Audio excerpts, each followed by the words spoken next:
Therefore whosoever heareth these things of mine and doeth them, I will liken him unto a wise man which built his house upon a rock. And the rains descended, and the floods came, and the winds blew and beat upon the house. And it fell not, for it was founded upon a rock. And every one that heareth these sayings of mine and doeth them not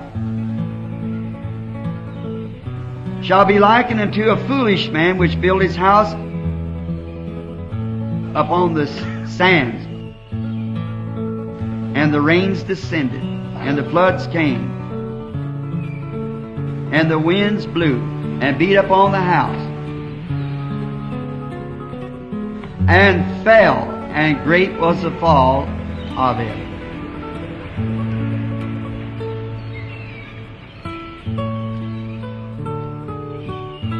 I pray the Holy Spirit will reveal it.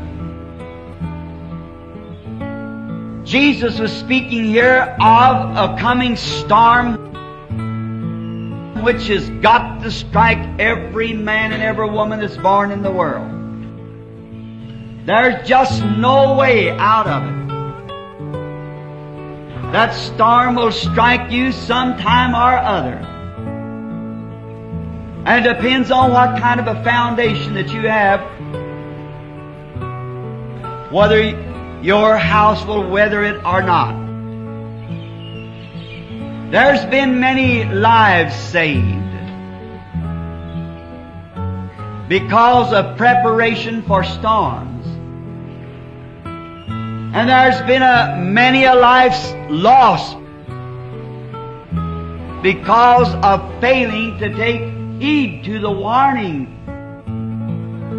of storms that's coming. Not long ago, I was told of a story that happened, I believe I read it in a newspaper, down in Florida. They have many great storms that sweeps through Florida.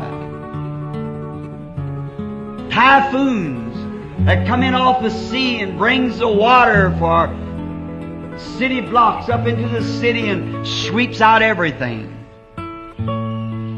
And I'm told that their weather prophets are always on the lookout for such storms, and some way through the elements that they can contact the changing of the weather and the atmosphere, that which way this weather is gathering, that'll bring forth one of those storms. Because they've made it a life study, and by certain instruments and things that science has provided them, and then by calling ahead and hearing of which way the storm's coming, how much wind it's got behind him, which way other storms are coming or winds, whether it's able to combat, to shove away the storm. I could stop here and preach for an hour on that. That it takes a greater storm that's coming, it takes a higher wind to turn that storm. So is it today. And we all know that we've got an oncoming storm. And the only wind that I know that can turn that storm will be that rushing wind that fell on the day of Pentecost. And then there's only one thing that can turn that storm. And that's a more powerful storm that can beset it and change its course. And these prophets of the weather in Florida are pretty accurate with their prophesying. They are set for that purpose, to warn the people. I was reading, or forget just now, I believe it was in a newspaper, of a storm a few years ago that was on its way across Florida, Central Florida, and all the regions around Okeechobee was warned. I just left there about 5 weeks ago. And there was a neighbor man who kept in contact with radio all the time because of these storms, and he was a very renowned Christian.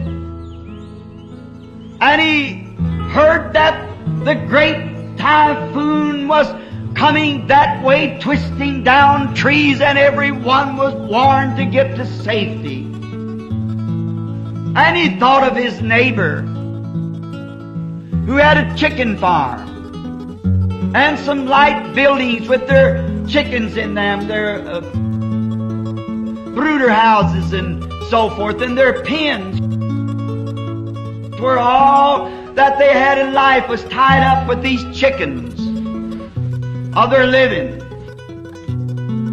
And he rushed quickly, frantically up to the gate and stopped his car and jumped out and said to this fella, "Take all the chickens and put them in your storm shelter, and you rush over to mine, because there is coming a typhoon or a storm that's going to twist everything down." And the man stood and looked him in the face and laughed at him and said, "Nonsense. I've heard them predict such things before, and it never did happen." And the Christian neighbor was so excited, he said, "But what if it does happen?" We hear remarks like that along the line. I've heard of this going to happen, that's going to happen. But it is going to happen one of these days. And it behooves us to listen to every warning. But this man said, "I have no time for such foolishness. I raise chickens and I have no time for such." And he cried out. The neighbor said, "In the name of God," he said, "leave those chickens alone, them, John, and come quickly. You and your family, if you don't want to believe it. Let your family come." And he said, "I will not have my children to be excited over a few radio warnings. My children, I have decided, will live as I live. And my wife will listen to me, because I am the breadwinner of this home.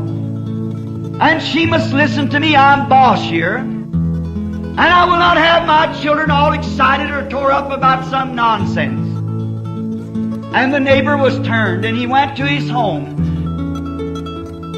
into his shelter, and all of a sudden,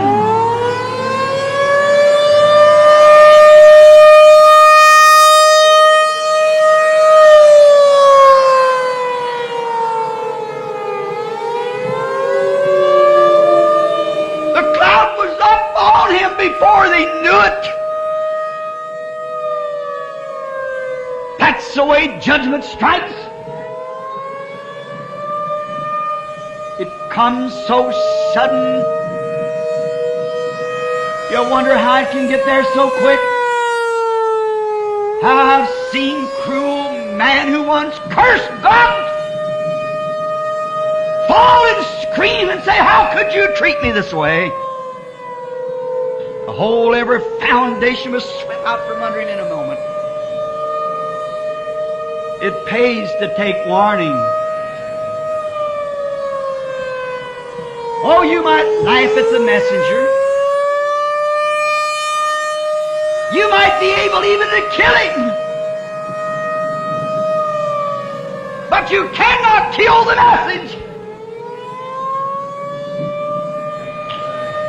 Go on just the same.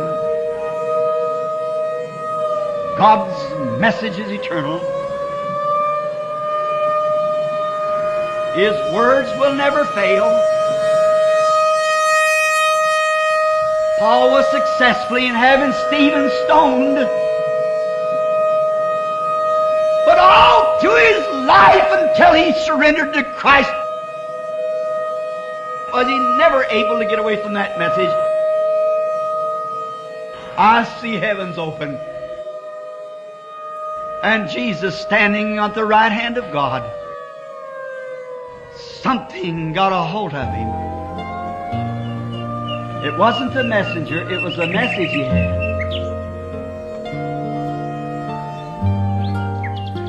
How much more has He made a way of escape for us? We feel the Holy Spirit tugging at our heart. The hour is coming. We see the shadows of the atomic age. We see the shadows of the Hadron age. We see nations are breaking. Israel awakening. The storms are coming. There's a hiding place. Oh, a blessed hiding place. It's in Christ.